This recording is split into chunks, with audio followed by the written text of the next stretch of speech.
ಇದು ಒಂದೇ ಒಂದು ವಿಡಿಯೋದಿಂದನೇ ನನಗೆ ಒಂದು 33 ಲಕ್ಷ ಬಂದಿದೆ.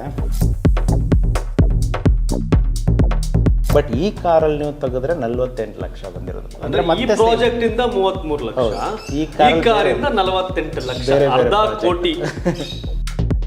ಇದು ಬಂದ್ಬಿಟ್ಟು ಜಸ್ಟ್ 15 ಡೇಸಲ್ಲಿ 6.5 ಲಕ್ಷ ಅರ್ನ್ ಮಾಡಿಬಿಟ್ಟು ಸೈಲೆಂಟ್.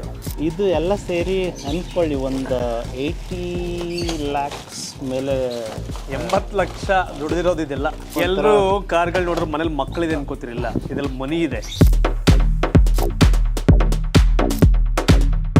ನೀವು ನಂಬೋದಿಲ್ಲ, ಒಂದು ಚೈನಾದವರು ನನ್ನೊಂದು ಪ್ರಾಜೆಕ್ಟ್ನ ಕಾಪಿ ಮಾಡಿಬಿಟ್ಟಿದ್ರು ಅವರು. ಅಂದರೆ ಒಂದು ಒಂದು ಯೂಟ್ಯೂಬರು ಅಂದರೆ ಒಂದು ಕ್ಲೂ ಕೊಟ್ಬಿಟ್ಟು ನಾವು ಏನೋ ಒಂದು ಯೂಟ್ಯೂಬಲ್ಲಿ ಹಾಕಿಬಿಟ್ರೆ ಒಂದು ದೊಡ್ಡ ಕಂಪ್ನಿಯವರು ನಾಳೆನಷ್ಟು ಮ್ಯಾನುಫ್ಯಾಕ್ಚರಿಂಗ್ ಮಾಡ್ಬೋದು.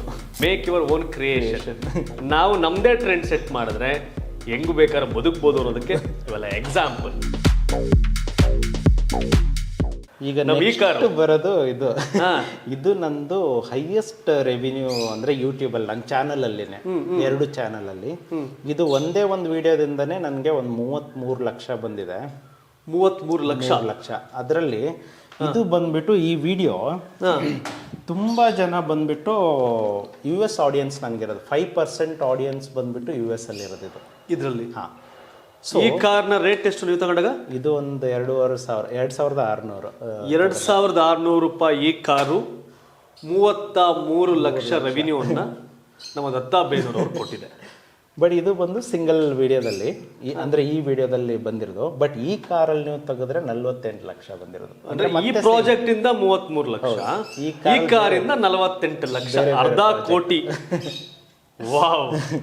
ಅಂದರೆ ಮೇಕ್ ಯುವರ್ ಓನ್ ಕ್ರಿಯೇಷನ್. ನೀವು ನಿಮ್ಮದೇ ಶೈಲಿಲಿ ಬದುಕಿ ನಿಮ್ಗೆ ಅಂದ್ಕೊಂಡಂಥ ಐಡಿಯಾಗಳನ್ನ ಇಂಪ್ಲಿಮೆಂಟ್ ಮಾಡಿ ಅಂದಾಗ ಮಾತ್ರ. ಯಾರನ್ನೋ ಫಾಲೋ ಮಾಡಲಿಲ್ಲ ನಾವು ಏನಾಗುತ್ತೆ, ಎಕ್ಸಾಂಪಲ್ ಇಷ್ಟೇ, ವರನಟ ರಾಜ್ಕುಮಾರ್ ಅವ್ರನ್ನ ನಾವು ಮಿಮಿಕ್ರಿ ಮಾಡಿದ್ರೆ ಜೂನಿಯರ್ ರಾಜ್ಕುಮಾರ್, ಜೂನಿಯರ್ ಆರ್ಟಿಸ್ಟ್ ಅಂತ ಕರೀತಾರೆ. ಯಶ್ ಅವ್ರ ರೀತಿ ನಾವು ಫಾಲೋ ಮಾಡಿದ್ರೆ ಯಶ್ ರೀತಿ ಮಿಮಿಕ್ರಿ ಮಾಡ್ತಾರೆ ಅಂತ ಕರೀತಾರೆ. ನಾವು ನಮ್ಮದೇ ಓನ್ ಟ್ರೆಂಡನ್ನು ಕ್ರಿಯೇಟ್ ಮಾಡ್ಕೊಂಡ್ರೆ ಅದೇ ಮೇಕ್ ಯುವರ್ ಓನ್ ಕ್ರಿಯೇಷನ್. ನಾವು ನಮ್ಮದೇ ಟ್ರೆಂಡ್ ಸೆಟ್ ಮಾಡಿದ್ರೆ ಹೆಂಗು ಬೇಕಾದ್ರೆ ಬದುಕ್ಬೋದು ಅನ್ನೋದಕ್ಕೆ ಇವೆಲ್ಲ ಎಕ್ಸಾಂಪಲ್.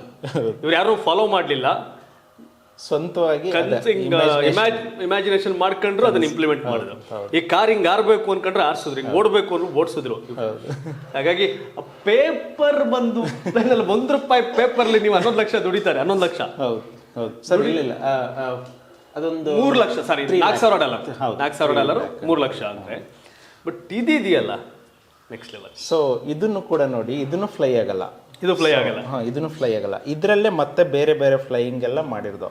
ಆ್ಯಕ್ಚುಲಿ ನನಗೆ ಈ ಥರ ಕಾನ್ಸೆಪ್ಟ್ ಎಲ್ಲ ಮಾಡೋಕ್ಕೆ ತುಂಬ ಚೆನ್ನಾಗಿ ಗೊತ್ತಿತ್ತು.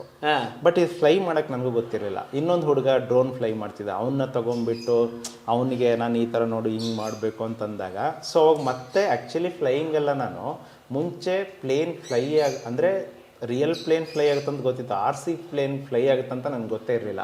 ಓಕೆ. ಸೊ ನನಗೆ ಇನ್ನೊಬ್ಬನ ಹುಡುಗನ್ನ ನಾನು ತೊಗೊಂಡ್ಬಿಟ್ಟು, ಅಂದರೆ ಅವರಿಗೆ ಫ್ಲೈ ಮಾಡೋದು ಗೊತ್ತಿತ್ತು, ಬಟ್ ಡಿಸೈನ್ ಮಾಡೋದು ಗೊತ್ತಿರಲಿಲ್ಲ. ನಾನು ತುಂಬ ವೆರೈಟಿ ಡಿಸೈನ್ಗಳು ಮಾಡ್ತಿದ್ದೆ. ಸೊ ಹಾಗಾಗಿ ಇದು ನಂದು ಹೈಯೆಸ್ಟ್ ರೆವಿನ್ಯೂ ಯೂಟ್ಯೂಬಲ್ಲಿ ಇರೋದು. ಅಂದರೆ ಈ ವಿಡಿಯೋಗೆ ಇನ್ನೂ ಬೀಟ್ ಯಾವುದು ಹೊಡೆದಿಲ್ಲ. ಸೊ ಇದೇ ಹೈಯೆಸ್ಟ್ ರೆವಿನ್ಯೂ. ಹೌದು. ನಂದು ಯಾವ ಥರ ಅಂದರೆ ನೋಡಿ, ಇಂಡಿಯಾ ಅಂದರೆ ನಮ್ಮ ಭಾರತ ದೇಶ ಬೆಳಗಾಗಕ್ಕೆ ಶುರು ಮಾಡಿದ್ರೆ ವ್ಯೂಸ್ ಎದ್ದು ಬಿಡುತ್ತೆ. ನಮ್ಮದು ರೆವಿನ್ಯೂ ಯಾವಾಗ ಎದ್ದೇಳುತ್ತೆ ಅಂದರೆ ನಾವು ಮಲ್ಕೊಂಡಾಗ. ಯಾಕಂದರೆ US ಬೇರೆ ಬೇರೆ ಕಂಟ್ರಿಯಿಂದನೇ ದುಡ್ಡು ಜಾಸ್ತಿ ಬರುತ್ತೆ. ಆಡ್ ರೇಟ್ ಇಂಡಿಯಾ ತುಂಬಾ ಕಡಿಮೆ. ಅದೇ ಒಂದು ವಿಡಿಯೋನ ಇಂಡಿಯಾದಲ್ಲಿ ನೋಡಿದ್ರೆ ₹1 ಸಿಕ್ಕಿದ್ರೆ US ಅಲ್ಲಿ ನೋಡಿದ್ರೆ 15-20 ರೂಪಾಯಿ ಸಿಗುತ್ತೆ. ಅದೇ ಒಂದು ವ್ಯೂಸ್ ಆದ್ರೆ ಅಲ್ಲ, ಅಡ್ವರ್ಟೈಸ್ಮೆಂಟ್ ಆ ಥರ ಕಾಸ್ಟ್ ಇರುತ್ತೆ. ಆ ಕಾರಣಕ್ಕೆ ಹಾಗಾಗಿ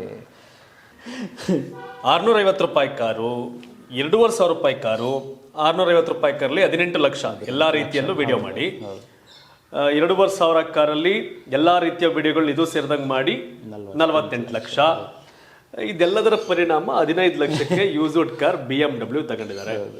ಇಂಡಿಯಿಂದ ಬೆಂಗಳೂರು ಬಂದಾಗ ಊರ್ ಕಡೆ ಯೋಚನೆ ಮಾಡಲಿಲ್ಲ, ಇಂಡಿಯಿಂದ ಬೆಂಗಳೂರು ಬಂದಲ್ಲೇ ಇಂಡಿಯಾ ದಾಟ್ ಮುಂದಕ್ಕೆ ಹೆಂಗೆ ಹೋಗ್ಬೇಕು ಅಂತ ಯೋಚನೆ ಮಾಡಿದ್ರೆ ನಾವಿನ್ನೂ ಕೂಡ ಮಂಡ್ಯದಲ್ಲೇನಾಯ್ತು, ಮೈಸೂರಲ್ಲೇನಾಯ್ತು, ಬೆಳಗಾವಿಲೇನಾಯ್ತು, ಸಿದ್ದರಾಮಯ್ಯ ಏನು ಹೇಳಿದ್ರು, DK ಶಿವಕುಮಾರ್ ಏನು ಹೇಳಿದ್ರು, ಕಾಂಗ್ರೆಸ್ ಕಿತ್ತಾಟ ಏನು, BJP ಕಿತ್ತಾಟ ಏನು ಅಂತ ಮಾತಾಡ್ತಿರ್ತೀವಿ. ನಾವು ಇನ್ನೂ ಇಲ್ಲೇ ಇರ್ತೀವಿ. ನೀವು ಆ ಜಂಜಾಟಗಳನ್ನೆಲ್ಲ ಬಿಟ್ಟು ಪೀಸ್ ಮೈಂಡಲ್ಲಿ ಕೂತ್ಕೊಂಡು ಇಷ್ಟೆಲ್ಲ ಅಚೀವ್ ಮಾಡಿದ್ದೀರಿ. ನಿಜವಾಗ್ಲೂ ನನಗೆ ಭಾಳ ಭಾಳ ಭಾಳ ಖುಷಿ ಆದಂಥ ಒಂದು ಸಂದರ್ಶನ. ಇದು ಒಂದು ಪಾರ್ಟ್ ಆದ್ರೆ ಇವ್ರದ್ದು ಟೆರೇಸ್ ಗಾರ್ಡನ್ ರಿಲೇಟೆಡ್ ಆ ವಿಡಿಯೋಗಳು ಇನ್ಸ್ಟಾಗ್ರಾಮಲ್ಲಿ ನೋಡಿರ್ತೀರಿ ನೀವು, ಎಲ್ಲ ಚಿಕ್ಕ ಚಿಕ್ಕ ಗಿಡಗಳು ಹಣ್ಣುಗಳೆಲ್ಲ ಕಿತ್ತು ಇದು ಮಾಡ್ತಿರ್ತಾರೆ, ಅದು ನೋಡ್ತಿರ್ತೀನಿ. ಇನ್ನು ಹೊರಗಡೆ ಇನ್ನೊಂದು ಪ್ರಪಂಚ ಇದೆ, ಆ ಪ್ರಪಂಚ ಕೂಡ ಮೂವ್ ಆಗೋಣ ಅಂತ ಹೇಳ್ತೀನಿ. ಎಸ್ ಸರ್ ಇದು ಬಂದಿಲ್ಲ.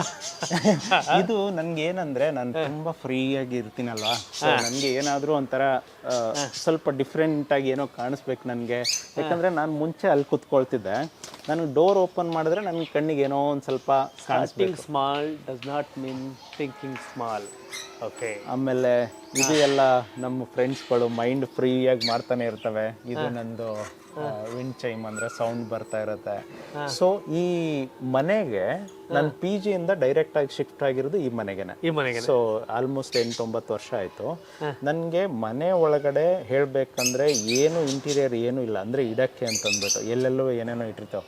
ಬಟ್ ನನಗೆ ಮನೆ ಇಷ್ಟ ಆಗಿರೋದು ಈ ಜಾಗದ ಇದ್ರಲ್ಲೇ ನಾನು ಇಷ್ಟೆಲ್ಲ ಏನ್ ಹೇಳ್ತಾರೆ ಓನರ್, ಮನೆ ಓನರ್ ಏನ್ ಹೇಳ್ತಾರೆ? ಇಲ್ಲ, ಮನೆ ಓನರು ನೀವು ಫಸ್ಟ್ ಡೇ ಬಂದಾಗ ಮನೆ ರೆಂಟ್ಗೆ ಅಂತ ಕೇಳಿದಾಗ ನೀವು ನಂಬಿರ್ಲಿಲ್ಲ. ಅವರು ಇವ್ನು ಮಾಡ್ತಾನ, ಪೇ ಮಾಡ್ತಾನ, ಯೂಟ್ಯೂಬ್ ಅಂತ ಬೇರೆ ಏನೋ ಹೇಳ್ತಾರೆ. ರೆಂಟ್ ಇದು ಇವಾಗ 40,000 ಬಂದಾಗ, ಅವಾಗ ಬಂದಾಗ 23 ಇತ್ತು. 23,000. ಸೊ ಆ ಓನರ್ ಹೇಳಿದ್ದು, ನಿಮ್ಗೆ ಗೊತ್ತಿರೋ ಯಾರೋ ಇದ್ರೆ ನಮ್ಮ ಅಣ್ಣ ಕರ್ಕೊಂಬಂದಾಗ ನಮ್ಮ ಅಣ್ಣನ ನಂಬಿಬಿಟ್ಟು ಈ ಮನೆ ಓನರ್ ನನ್ನ ರೆಂಟ್ ಕೊಟ್ಟಿರೋದು. ಅಂದ್ರೆ ಇವ್ರು ಕೊಡ್ತಾರ ಯೂಟ್ಯೂಬ್ ಇಂದ ಅಂತ ಹೇಳ್ತಾರೆ. 2017 ಮನೆ ಮಾಡಿ 17 ಎಂಡಲ್ಲಿ ಈ ಮನೆ ಕಾಲಿಟ್ಟ ಮೇಲೆನೆ ನಿಮ್ಗೊಂದು 3 ಕೋಟಿ ರೂಪಾಯಿ ದಾಟಿ ರೆವಿನ್ಯೂ ಬಂದಿದೆ. ಈ ಮನೆ ಕಾಲಿಟ್ಟ ಮೇಲೆ. ಹೌದು. ಸೊ ನನಗೆ ಈ ಜಾಗ ಅನ್ನೋದು ತುಂಬಾ ಇಂಪಾರ್ಟೆಂಟು. ಮನೆ ಒಳಗಡೆ ಅನ್ನೋದು ನಾನು ಆಲ್ಮೋಸ್ಟ್ ಕುತ್ಕೊಳ್ಳಲ್ಲ. ಹೇಳ್ಬೇಕಂದ್ರೆ ನಾನು ಕುತ್ಕೊಳ್ಳೋದು, ನನ್ನ ಟೈಮ್ ಸ್ಪೆಂಡ್ ಮಾಡೋದು, ಇದು ಆಕ್ಚುಲಿ ನನ್ನ ಟೇಬಲ್ ವಿಡಿಯೋ ಮಾಡೋದೆಲ್ಲನು ಇಲ್ಲೇನೆ ನನಗೆ ಮೇನ್. ಯಾಕಂದ್ರೆ ಪಿ ಜಿಯಲ್ಲಿ ಏನಾಗ್ತಿತ್ತು, ಒಳಗಡೆ ಕುತ್ಕೊಂಡು ವಿಡಿಯೋ ಮಾಡ್ತಿದ್ದೆವು. ಹಾಗಾಗಿ ನಮ್ಗೆ ಗೊತ್ತಿಲ್ಲದೆ ಎಷ್ಟೋ ವಿಡಿಯೋಗಳು ಕ್ರಿಯೇಟ್ ಮಾಡಿಬಿಟ್ಟು 450 ವಿಡಿಯೋನ ನಾನೇ ಡಿಲೀಟ್ ಮಾಡಿರೋದು. 450 ವಿಡಿಯೋ. ಹೌದು. ಅಂದರೆ ಸುಮ್ಮನೆ ಮಾಡಬೇಕು ಅಂತ ಮಾಡ್ತಿದ್ದೆವು. ಗೈಡ್ ಮಾಡೋರು ಯಾರು ಇರ್ತಿದ್ರಲ್ಲ, ನಮಗೂ ನಾಲೆಡ್ಜ್ ಇರ್ತಿಲ್ಲ, ನಮ್ಮ ಅಣ್ಣಗೂ ಇದ್ದಿತ್ತಿಲ್ಲ ಅವಾಗ ಅಷ್ಟೊಂದು. ಸೊ ನಾವು ಯಾವಾಗ ಅದು ಫುಲ್ ಟೈಮ್ ಅಂತ ಬಂದೆವು, ಓವರ್ ಟೈಮ್ ಹಾಕ್ತೇವೆ. ರಿಸರ್ಚ್ ಅನ್ನೋದು ನಾನು ಓವರ್ ಅಂದರೆ ಓವರ್ ಮಾಡಿರೋದು. ಈ ಕಂಟೆಂಟ್ ಓಡಬೇಕಂದ್ರೆ ಹೆಂಗೆ ರಿಸರ್ಚ್ ಮಾಡೋದು? ನೀವು ಕಂಟೆಂಟ್ ಓಡಬೇಕು ಅನ್ನೋ ಥರ ಕೆಲಸ ಮಾಡ್ತಿದ್ರಲ್ಲ, ಮಾಡೋದೆಲ್ಲ ಓಡುತ್ತೆ ಅಂತ ಆಗ್ತದೆ? ಇಲ್ಲ, ಕಂಟೆಂಟು ಮಾಡೋಕ್ಕಿಂತ ಮುಂಚೆನೇ ನಾನು ಓವರ್ ಟೈಮ್ ಸ್ಪೆಂಡ್ ಮಾಡ್ತೀನಿ. ಅದೇ ಮೇನ್ನಲ್ಲಿ ಕ್ಲಿಕ್ ಆಗಿದೆ. ತಮ್ನೇಲ್ ಮ್ಯಾಟರ್ ಇಲ್ಲ ಇಲ್ಲಿ. ಇಲ್ಲ, ಈಗ ನೋಡಿ, ಫಾರ್ ಎಕ್ಸಾಂಪಲ್ ಕಾರ್ ಹೇಳಿದೆ, ಈ ಥರ ಮಾಡಿದಾರೆ ಅಂತ ತುಂಬ ಹುಡುಕಾಡ್ತಿದ್ದೆ ನಾವು. ಯಾವಾಗ ನಿಮ್ಗೆ ಸಿಕ್ಕಿಲ್ಲ ಅಂತಂದರೆ ನೀವೇ ಅದಕ್ಕೆ ಓನರ್ ಅಂದ್ಕೊಂಬಿಡಿ. ಸೊ ನಿಮ್ಗೆ ಬೀಟ್ ಹೊಡೆಯೋನು ನಿಮ್ಮದು ನೋಡಿ ಮಾಡ್ಬೇಕು ಮತ್ತೆ ಅವರು. ಸೊ ಈಗ ಈ ಥರ ಒಂದು ಯೂಟ್ಯೂಬಲ್ಲಿ ಮಾಡಿಬಿಟ್ರೆ ನಿಮ್ಮ ಥರ ಬೇರೆಯವ್ರು ಎಷ್ಟೋ ಜನ ಮಾಡ್ತಾರೆ. ಬಟ್ ಹಂಗಲ್ಲ, ಫಸ್ಟು ಮಾಡಿದವನಿಗೆ ಈಗ ಒಂದು ಮೂವಿ ಬಂದರೆ ಒರಿಜಿನಲ್ ಲ್ಯಾಂಗ್ವೇಜಲ್ಲಿ ನೋಡೋ ಮಜಾನೇ ಬೇರೆ, ಡಬ್ಬಿಂಗಲ್ಲಿ ನೋಡೋ ಮಜಾನೇ ಬೇರೆ ಅದು. ಸೊ ಫಸ್ಟು ಮಾಡೋರೆ ಇದು ಒಂದು ಥರ. ಸೊ ಹಾಗಾಗಿ ನನಗೆ ಇಲ್ಲಿ ಬಂದರೆ ಏನಾಗುತ್ತೆ, ಇದು ನನಗೆ ನ್ಯಾಚುರಲ್ ಲೈಟು. ನಾನು ರಾತ್ರಿ ಗೀತ್ರಿ ಏನು ಇಲ್ಲಿ ನೈಟೆಲ್ಲ ವೀಡಿಯೋ ಮಾಡಲ್ಲ. ನಾನು ಬೆಳಿಗ್ಗೆ 6:30 ನಾನು ವೀಡಿಯೋ ಶುರು ಆಗಿಬಿಟ್ರೆ ಇಲ್ಲಿ ನಾನು ಯಾವುದು ಲೈಟಿಂಗು ಗೀಟಿಂಗ್ ಅಂತ ಏನೂ ಹಾಕೊಳ್ಳಲ್ಲ. ನ್ಯಾಚುರಲ್ಲಾಗಿ ಒಳ್ಳೆ ಕ್ಲಾರಿಟಿಯಾಗಿ. ಟೇಬಲ್ ಇದು? ಹೌದು, ಟೇಬಲ್ ಇದು ತೆಗಿಬಹುದು. ಆಮೇಲೆ ಅದು ಬೇಡ, ಅದು ಅಲ್ಲಿ ಬೇಡ, ಅದು ಸೊ ಈ ಥರ ಎಲ್ಲ ಮಾಡ್ತಿಲ್ವಲ್ಲ, ಹಾಗಾಗಿ. ಆಮೇಲೆ ನೀವು ನಂಬಲ್ಲ, ನಮ್ಮ ಎಲ್ಲ ಆಸ್ತಿ ಎಲ್ಲ ಇಲ್ಲಿದ್ದಾವೆ. ಅಯ್ಯೋ, ನಮ್ಮ ಗಡಿಕೆಗಳು ಆ ಕಡೆ ತಗೊಳ್ತೀನಿ. ಇದ್ರದ್ದು ಒಂದೊಂದು ಹಿಸ್ಟ್ರಿ ಇದೆ. ಆ ಕಡೆ ಮಕ್ಕಳಿಗೆ ಮನೇಲಿ ಮಾತ್ರ ಅಲ್ಲ, ಆ ಕಡೆ ತಗೊಂಡ್ಬಿಡ್ಲ, ಆ ಕಡೆಗೆ ತಗೊಳ್ಳಲ್ಲ, ಇಲ್ಲಿ ಹಿಡ್ಕೊಂಡ್ಬಿಡಿ, ಇಲ್ಲಿ ಇಡ್ಲಾ? ಅಲ್ಲ, ಇಲ್ಲಿ ತಗೊಂಡ್ಬಿಡಿ. ಓಕೆ. ಸೊ ಇದರಲ್ಲಿ ಏನಿಲ್ಲ, ಎಲ್ಲ ಸೇರಿ ಕೋಟಿ ಏನಾರು ಆಗಿದೆಯಾ ಇದರಲ್ಲಿ? ಇದು ಎಲ್ಲ ಸೇರಿ ಅಂದ್ಕೊಳ್ಳಿ ಒಂದು 80 lakhs ಮೇಲೆ. 80 ಲಕ್ಷ ದುಡ್ದಿರೋದು ಇದೆಲ್ಲ. ಸೊ ನಾನು ಒಂದು ಕಾರ್ ತಗೊಳಕ್ಕೆ ಮುಂಚೆ ಎಷ್ಟೊಂದು ಯೋಚನೆ ಮಾಡ್ತಿದ್ದೆವು.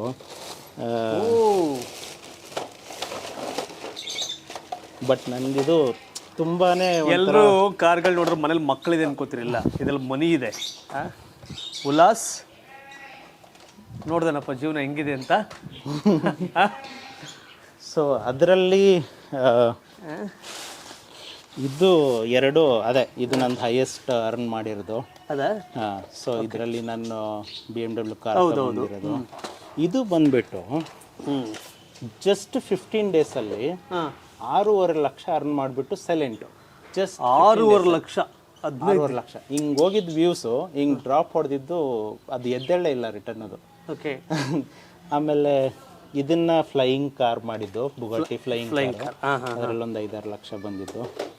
ಇದರಲ್ಲೇ ಮತ್ತೆ ಬೇರೆ ಥರ ಪ್ರಾಜೆಕ್ಟ್ ಮಾಡಿರೋದು, ಇದರಲ್ಲಿ ಬೇರೆ ಪ್ರಾಜೆಕ್ಟ್ ಮಾಡಿರೋದು, ಇದರಲ್ಲಿ ಬೇರೆ ಪ್ರಾಜೆಕ್ಟ್ ಮಾಡಿರೋದು, ಆ ಥರ ಒಂದೊಂದು ಕಾರ್ಲು ಒಂದೊಂದು ನೆನಪಿದೆ. ಹೌದು.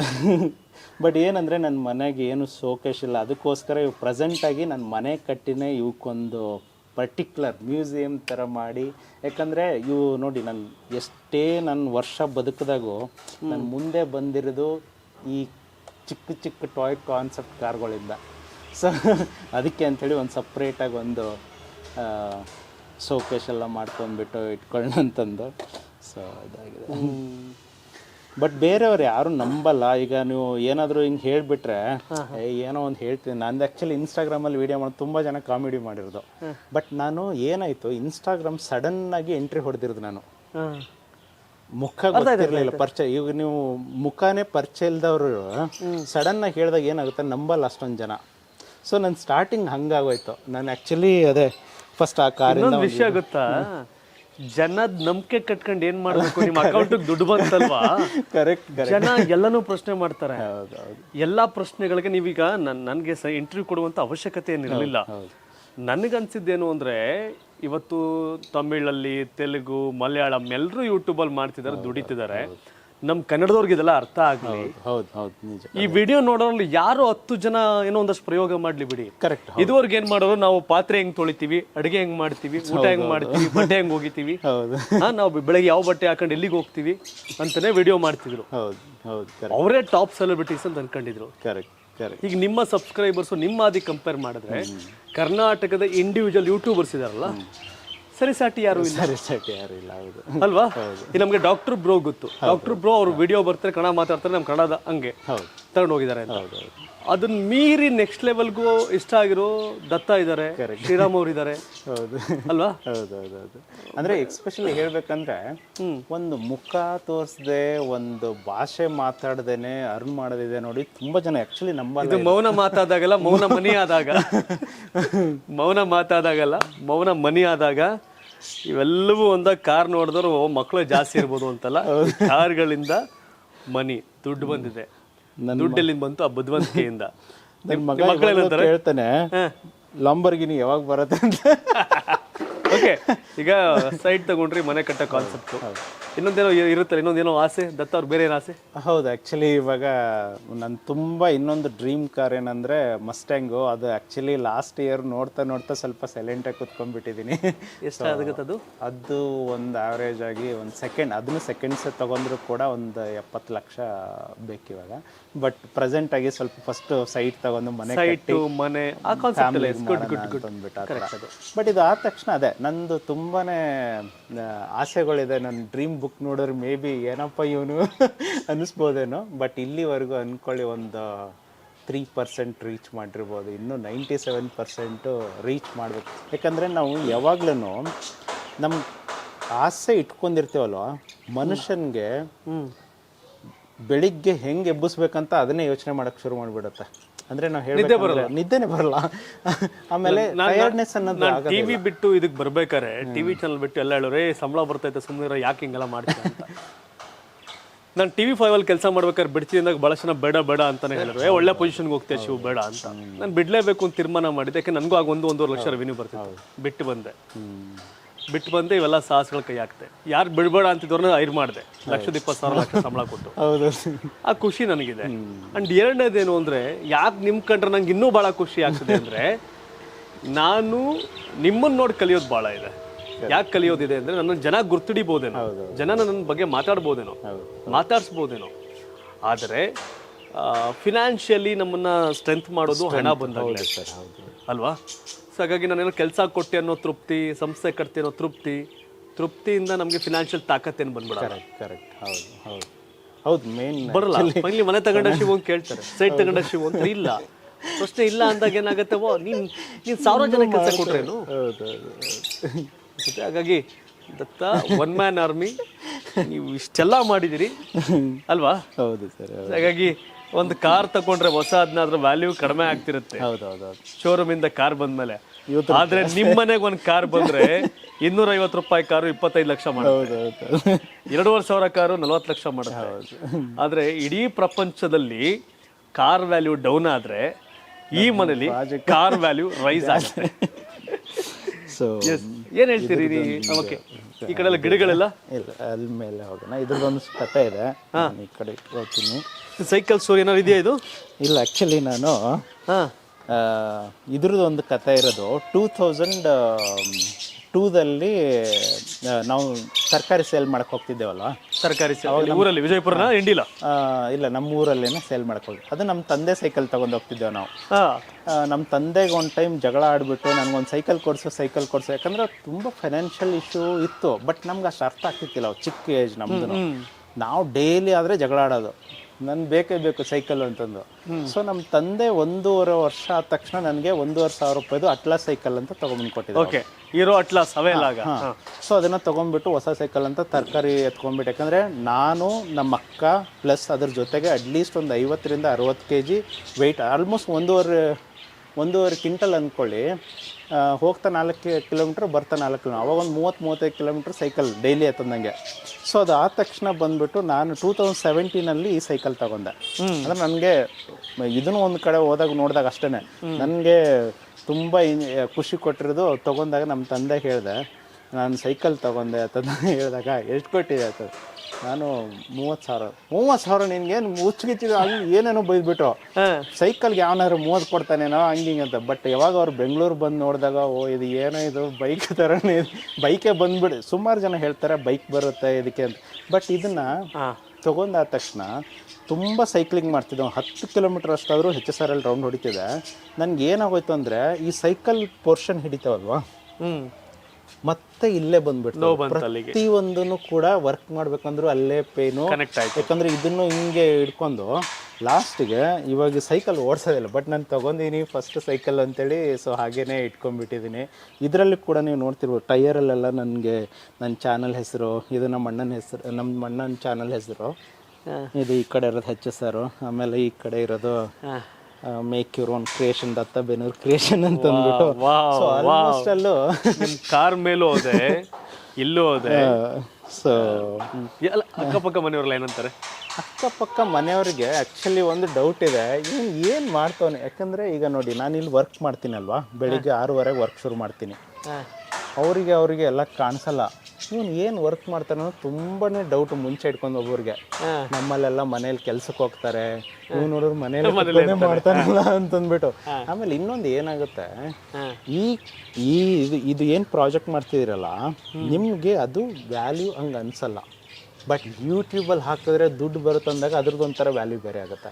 ಸೊ ತುಂಬ ಜನ ನನಗೆ ಇದನ್ನು ಅಂದರೆ ಯೂಟ್ಯೂಬ್ ಗೊತ್ತಿರೋರು ಎಲ್ಲರೂ ಅಂದ್ಕೊಳ್ಳೋದು ಹಾಗೇನೆ, ಏನೇ ಮಾಡ್ತಾನೆ ಇವನು ಅಂತ. ಯಾಕಂದ್ರೆ ನಾವು ಒಂದು ಪ್ರಾಜೆಕ್ಟ್ ಮಾಡ್ಬೇಕಂದ್ರೆ ಎಲ್ಲರೂ ನಕ್ಕೊಂಡು ಹೋದವರೇ ಜಾಸ್ತಿ ಇರೋದು.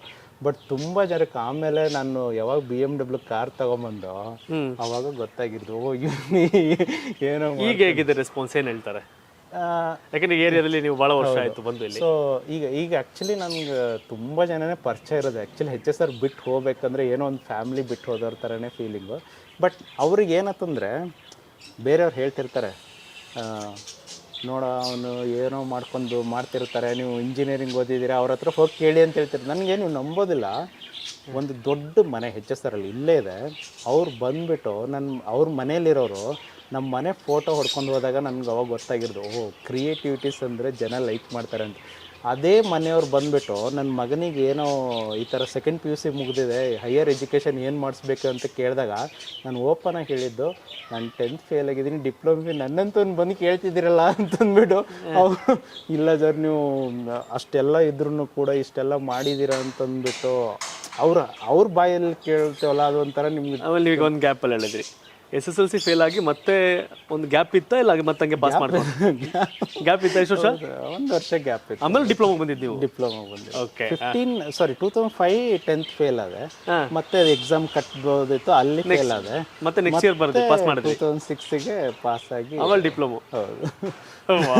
ಅದು ಬರೆದಿರೋದು 10th ಅಲ್ಲಿ ಹೆಂಗಂದ್ರೆ, ಅದು ಕ್ವಶನ್ ತಗೊಂಡು ಅದನ್ನೇ ಬರೆದು, ಅಂದ್ರೆ ಬೇಸಿಕಲಿ ನಿಮ್ಗೆ ಏನು ಗೊತ್ತಿಲ್ಲ. ನೀವು ಪುಸ್ತಕದ ಪರೀಕ್ಷೆಯಲ್ಲಿ, ಕ್ಲಾಸ್ ಪರೀಕ್ಷೆಯಲ್ಲಿ ಫೇಲ್ ಆಗಿರ್ಬೋದು, ಡಿಪ್ಲೊಮೊನ ಒದ್ದಾಡ್ಕೊಂಡು ಮುಗಿಸಿರ್ಬೋದೇನೋ, ಆದರೆ ಎಷ್ಟೋ ಜನಕ್ಕೆ ಒಂದು ರೀತಿ ಮಾದರಿ. ಯಾಕೆ ಗೊತ್ತಾ ಸರ್, ಇವತ್ತು ಕೆಲಸ ಬೇಕು ಅಂತ ಹುಡುಕ್ತಾ ಇದ್ದಾರೆ. ಮಾಸ್ಟರ್ ಡಿಗ್ರಿ ಮಾಡಿದವರು, M.Tech ಮಾಡಿದವರು, ಇಂಜಿನಿಯರಿಂಗ್ ಮಾಡಿದವರು ರೆಸ್ಯೂಮ್ ಹಿಡ್ಕೊಂಡು ಕಾಯ್ತಾ ಇದ್ದಾರೆ. ಇವತ್ತು ನನ್ನ ಕೆಲಸ ಕೊಡಿ ಅಂತ ಅಲಿತಿದ್ದಾರೆ. ಆದರೆ ಸ್ಕಿಲ್ಡ್ ಇಲ್ಲ ಅಂದ್ರೆ ಕಿಲ್ಡ್ ಅಂತ. ನಿಮ್ಗೆ ಸ್ಕಿಲ್ ಇತ್ತು ಸರ್, ದತ್ತಾಗೆ ಸ್ಕಿಲ್ಡ್ ನೀವು ಪ್ರಾಕ್ಟಿಕಲ್, ಹಾಗಾಗಿ ಕೋಟಿ ನೋಡಿದ್ರಿ. ಹೌದು ಅಲ್ವಾ? ಸೊ ನಾನು ಇಲ್ಲಿವರೆಗೂ ಹೆಂಗಂದ್ರೆ ನನ್ನ ಮೈಂಡ್ ಸೆಟ್ ಒಂಥರ ಪ್ರಾಕ್ಟಿಕಲ್ ಥರ. ನೀವು ಬಾಯಿಂದ ನಾನು 100 ಹೇಳಿ ನನ್ನ ಜ್ಞಾಪಕ ಇರಲ್ಲ. ನೀವು ಏನಾದರೂ ಒಂದು ಮಾಡಿ ತೋರಿಸಿ ನನಗೆ ಇಮ್ಮಿಡಿಯೇಟ್ ಆಗಿ ಕ್ಯಾಪ್ಚರ್ ಮಾಡ್ಬೇಕು. ನನಗೆ ನಮ್ಮ ಅಣ್ಣ ವಿಡಿಯೋ ಎಡಿಟಿಂಗ್ ಮಾಡ್ಬೇಕಂದ್ರೆ ಫಸ್ಟ್ ಟೈಮ್ ಹೇಳ್ಕೊಡ್ಬೇಕಂದ್ರೆ ಏನು ಅರ್ಥನೇ ಆಗಲಿಲ್ಲ. ಏನಪ್ಪ ಹೇಳ್ತಾನೆ ಇವನು, ಜಾಸ್ತಿ ಕೇಳಿದ್ರೆ ಬೈತಾರೆ ಅಂತ ಅದೊಂದು ಮೈಂಡಲ್ಲಿತ್ತು. ನೀವು ನಂಬೋದಿಲ್ಲ, ಬರೀ ಒಂದು ವಾರ ಹಿಂಗೆ ಕುತ್ಕೊಂಡು ಸೈಡಿಂದ ಕಟ್ ಮಾಡಿದ್ರು, ಹಿಂಗೇನೋ ಮುಂದೆ ಬಂತು. ನನಗೆ ಇವಾಗಲೂ ಅದನ್ನೇ ಹೇಳ್ತೀನಿ, ಓದಕ್ಕೆ ಬರಲ್ಲ ಅಂತ. ಅಲ್ಲಿ ಎಕ್ಸ್ಪೋರ್ಟ್ ಅಂತ ಒಂದು ಆಪ್ಷನ್, ಅದು ಓದೋಕ್ಕೆಲ್ಲ ಬರ್ತಿತ್ತಿಲ್ಲ, ಸುಮ್ಮನೆ ಮೌಸ್ ಹೋಗ್ತಿತ್ತು, ಮೇಲೆ ಹೋಗ್ತಿತ್ತು ಅಂತ ಅಷ್ಟೇ ಗೊತ್ತಿತ್ತು.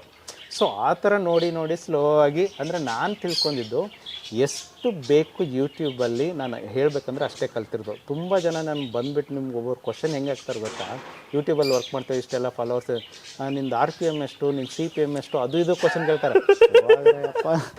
ನೀವು ಅದನ್ನು ಮಾಡ್ಕೊಳ್ರಿ. RPM ಗೊತ್ತಿಲ್ಲ, CPM ಗೊತ್ತಿಲ್ಲ. ತಿಂಗಳಿಗೆ ಈಗ 2 ಲಕ್ಷ 3 ಲಕ್ಷ ಬಂದೈತೆ.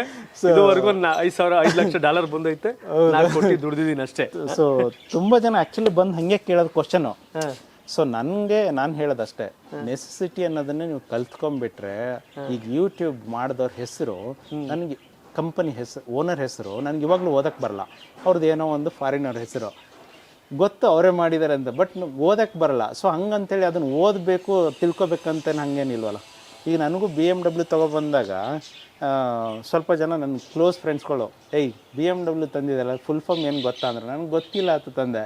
ಅವರೆಲ್ಲ ನಗೋರು. ಬಟ್ ಅದು ತೊಗೋಬೇಕಂತ ನಾನು ಅಂದ್ಕೊಂಡಿದ್ದೆ, ಬಟ್ ನನಗದು ಫುಲ್ ಫಾರ್ಮ್ ತಿಳ್ಕೊಬೇಕು ತೊಗೊಂಡೆ, ಅವಾಗಲೇ ತೊಗೋಬೇಕಂತ ಏನಿರಲ್ವಲ್ಲ. ತಿಳ್ಕೊಬೇಕು ಅಂದರೆ ಈಸಿಯಾಗಿ ತಿಳ್ಕೊಬೋದು, ತಗೋಬೇಕು ಅಂದರೆ ಕಷ್ಟಪಟ್ಟು ತಗೋಬೇಕು. ಸೊ ಹಾಗಾಗಿ ನೀವು ತಿಳ್ಕೊಳಕ್ಕೆ ಹೋಗ್ಲಿಲ್ಲ, ಅದನ್ನ ತಗೊಂಡ್ರಿ. ಸೊ ಅದನ್ನು ಈ ಗಿಡದಿಂದ ಇವತ್ತಿಗೆ ಒಂದು 5 ರಿಂದ 6 ವರ್ಷ ಈ ಗಿಡಕ್ಕೆ 25 kg ಫ್ರೂಟ್ಸ್ ಬಂದಿದೆ. ಯಾರು ನಂಬಲ್ಲ. ಇದು ಅಂಗಡಿಯಲ್ಲಿ ಅವ್ರು ಸೇಲ್ ಮಾಡೋದು 300 rupees kg. ಇದನ್ನ 300 kg ಕೊಡ್ತೀರಾ, ಬಟ್ ನಿಮ್ಗೆ ಆರ್ಗ್ಯಾನಿಕ್ ಅಂತ ಹೆಂಗೆ ಹೇಳ್ತೀರಾ? ಅದು ಮತ್ತೆ ನೀವು ಬೆಳೆದ್ರೆ ತಾನೇ ನಿಮ್ಗೆ ಗೊತ್ತಾಗೋದು. ಗಿಡದಲ್ಲೇ ನಿಮ್ಗೆ 2-3 kg ಫ್ರೂಟ್ಸ್ ನಿಮ್ಗೆ ಎಲ್ಲಿ ಸಿಗಲ್ಲ, ಯಾವ ನರ್ಸರಿಯಲ್ಲೂ ಸಿಗಲ್ಲ. ಬಟ್ ನಿಮ್ಮಲ್ಲಿ ಅಂದರೆ ಈ ಥರ ಒಂದು 10 ಪಾಟ್ ಹಾಕಿಬಿಟ್ರೆ ನೀವು ಎಷ್ಟು ಸ್ಟ್ರಾಬೆರಿ ಸಿಗ್ಬೋದು ಅಂತೀರಾ? ದಿನಾಲು ತಿನ್ನಕ್ಕೆ ಸ್ಟ್ರಾಬೆರಿ ಸಿಗುತ್ತೆ.